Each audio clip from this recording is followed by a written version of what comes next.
አንድ ዘፈን ስሰማው የሆነ የቤተክርስቲያን ቃና አለውና ቆይቶ ግን ስሰማው ወረብ ነው።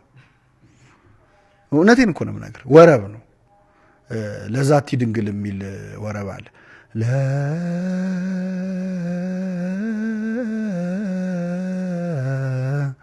ለዛቲ ድንግል የሚል ሰረቀ እኔ ዘፈኑን አልዘፍነውም እንዳልኩ ግን በጣም ሰው ተመስሎ ያው ዲያቆን ከዘፈነ ስለሚል ማለት ነው። እና ቀጥታ ከቤተ ክርስቲያን ዜማ ወረብ እንግዲህ ሰዎቹ ዜማ ስለሚያውቁ የቱ ጋር ወስደው መንከር እንዳለባቸው ስለሚያውቁ ቀጥታ ከወረብ ወስደው ዘፈን አድርገውታል።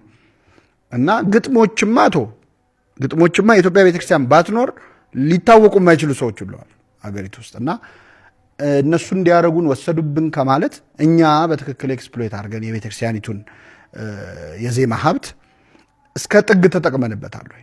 እስከ ጥጉ ቀርቶ ቢያንስ ክብሩን ማወቅም አንድ ነገር ነው። እና በዚህ አይነት ቢታይ ጥሩ ነው። የሙዚቃ ሰዎች የተጠቀሙትን ያህል የኢትዮጵያን ቤተክርስቲያን ዜማ ዘማሪያን አልተጠቀሙበትም። ለዛ ነው መዝሙራችን የቤተክርስቲያን የማይመስለው። እና ያሬዳዊ ዘፈን ኖሮ ያሬዳዊ መዝሙር አጣን ማለት ነው።